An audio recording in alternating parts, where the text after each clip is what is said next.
isinusuko na natin ang buo nating pagkatao sa ating Panginoon. Amen? Kasi wala naman tayong pwede pang i-offer sa Kanya kung hindi ang ating kabuuan. That is the heart of worship. And one thing worship costs us is our self-centeredness. Nawawala ang pagiging makasarili natin.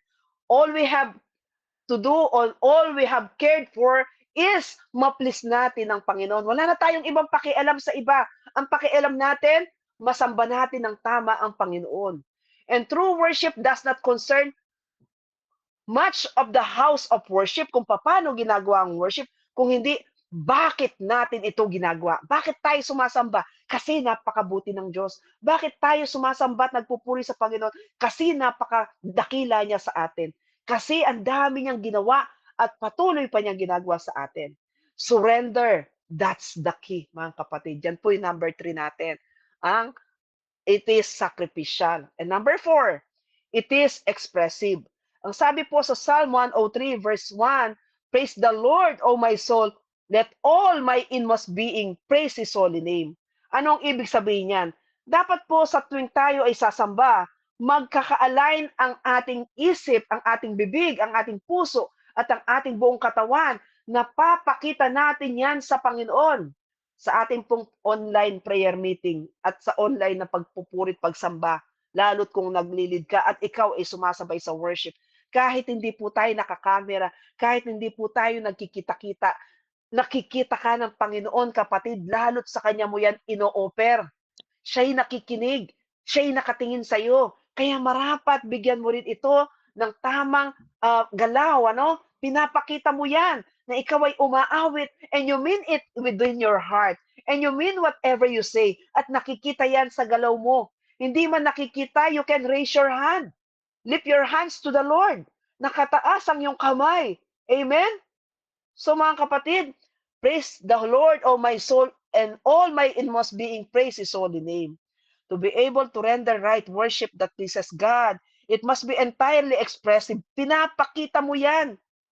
Hindi pwede sa isang tao pag sinabi mong I love you, pero yung bibig mo, hindi nakikita na tama ang expression ng mukha mo, I love you, pero ang mukha mo nakasibangot.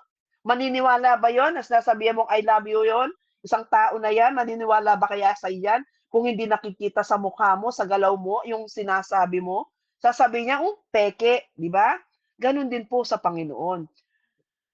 It must be entirely expressive. This would require our entire being to express the honor that is due to God. It is an active expression of our love for our God. Those who love God sincerely do it more. Kaya nga yung mga taong lubos na nagmamahal sa Diyos, marinig pa lang nila ang worship song, napapapikit sila, napapahawak sila sa tapat ng dibdib nila sa kanilang puso, at natataasan nila ito ng kamay. Yung iba nga, napapaluhod pa, napapabaw pa. Amen po? In worship, we do not only sing the songs, but we pray it. Kaya nga sabi po ni San Agustin, in praying, in singing, and in worshiping, we pray twice. Amen po? At panglima, mga kapatid, at panghuli, it is continual. Praise and worship is not an activity.